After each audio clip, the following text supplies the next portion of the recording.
অনেক দিন পরে একটা বড় ভিডিও নিয়ে হাজির হয়ে গেছে। তো হ্যালো এভরিওয়ান, আসসালামু আলাইকুম, welcome back to my another daily new ব্লগে আপনাকে স্বাগতম। আশা করি সবাই অনেক বেশি ভালো আছেন।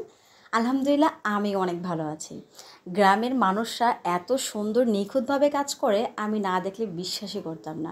ছোটোবেলায় অনেক দেখেছি, আজ আবারও দেখলাম। কিছুদিন আগে আমি গ্রামে গিয়েছিলাম, তো ওইখানে দেখলাম মূলত সকালে হাঁটতে বের হয়েছে আর দেখছি চাচি খুব সুন্দর করে গোবরের ভিতরে পানি দিয়ে এটাকে ভালোভাবে নরম করে নিচ্ছে। তো যখন জিজ্ঞাসা করলাম যে এটা দিয়ে কী করবেন, তখন উনি বললো এটা জ্বালানি কাজে ব্যবহার করা হবে। তো এই জন্য মূলত এটা একদম শক্ত ছিল, এখানে পানি দিয়ে এটা নরম করেছে। আমার সাথে অনেক কথা বলতেছিল আর আমি একটু ভিডিও করছিলাম।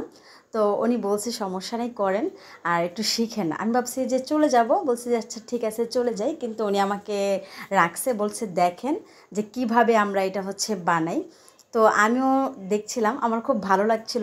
তারা এত সকাল সকাল ঘুম থেকে উঠে এত কাজ করে, আর আশেপাশেও কিন্তু আরও অনেক মানুষজন ছিল, সবাই যার যার মতো করে কাজ করছিল। উনিও কিন্তু কাজ করছে। এখানে ওনারা প্রতিদিনই গরুর যে গোবরগুলো আছে একটা টাল দিয়ে রাখে, পরে সকালে এসে এরকম করে। তো এই যে এগুলো খ্যার, আপনারা কি বলেন আমি জানি না, এগুলো খ্যার পাতলা করে কিন্তু আগে থেকেই গোল আকৃতির করে নিয়েছে, আর এখন গোবর দিয়ে কিন্তু চারপাশটা একদম ছড়িয়ে দিবে।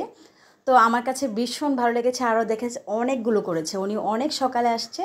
তো ঈদের দিন বলে কথা, ঈদের পরে ছিল ভিডিওটা। ওনার মেয়ে মূলত এই কাজগুলো করে থাকেন। তো উনি ওনার মেয়ের অনেক প্রশংসা করছিল যে আমার মেয়ে থাকলে আমার একদমই কষ্ট হয় না, এই সবগুলো একা হাতে সামলায়। কিন্তু মেয়ে এখন বেড়াতে গিয়েছে বোনের শ্বশুর বাড়িতে, এই জন্য আমাকে কাজগুলো করতে হচ্ছে। তো আমি বললাম যে আপনি তো অনেক সুন্দর কাজ করতে পারেন। বললো যে এইগুলো করার পরে নাকি আরও অনেক কাজ আছে, তারপরে গরুকে গোসল করাবে। তো সেই ভিডিওগুলো আর করতে পারিনি, তো এটাই করছি। আর উনি কিন্তু খুব সুন্দর করে দেখেন, এতটা সুন্দর করে ল্যাপ দিচ্ছিল, আমার কাছে বিষয়টা অনেক ভালো লেগেছে। আমার ফুপিরাও কিন্তু এই কাজগুলো করে থাকে, কিন্তু এবার যে পাইনি। আর এটা এই গ্রামটা অনেক সুন্দর, আর আশেপাশে ভিউটাও নিতে পারিনি। আসলে আমি ক্যামেরাটা এই জায়গায় ধরে রেখেছি, আমার এতটাই ভালো লাগছিল যে আমি এটাই ধরে রেখেছি। তো উনি মূলত এইগুলোকে ভালোভাবে শুকিয়ে তারপরে এগুলোকে জ্বালানি কাজে ব্যবহার করা হবে। আমরা যে লার্কির চুলায় রান্না করি, তো গ্রাম দেশে কিন্তু এগুলোকে চটি বলা হয়। আপনারা এগুলোকে কি বলেন জানি না, এগুলোকে মূলত আমি চটি বলে থাকি বা গ্রামের মানুষরা চটি বলে। এগুলো কিন্তু আবার বিক্রিও করা হয় 5 টাকা পিস করে, একটা 5 টাকা। এখন হয়তো বা একটু দাম বেড়েছে। তো এগুলো তারা কিন্তু অনেক সময় বেশি হয়ে গেলে বিক্রিও করে দেয়।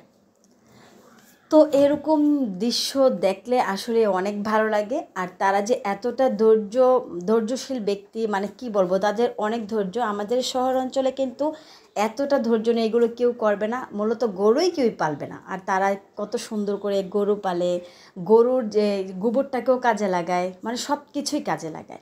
ওই যে পাশে আরেকটা ভাবিও কিন্তু উনি চটিগুলো নিয়ে আসছে, উনি আগের দিন বানাইছিল। তো উনি এখন এগুলোকে রোদে শুকাবে, বৃষ্টি হয়েছিল নাকি কালকে। তো উনি এগুলো একদম নিয়ে গেছিলো ঘরে, এখন টাটকা শুকাতে হবে। যত শুকানো যাবে ততই কিন্তু আগুনটা ভালোভাবে ধরবে, এবং তাড়াতাড়ি করে রান্নাটা কিন্তু কমপ্লিট হবে। তো অনেক বড় করে ফেলেছি আজকের ভিডিওটা। সবাইকে অনেক ধন্যবাদ ভিডিওর পাশে থাকার জন্য আর সাপোর্ট করার জন্য। আল্লাহ হাফেজ।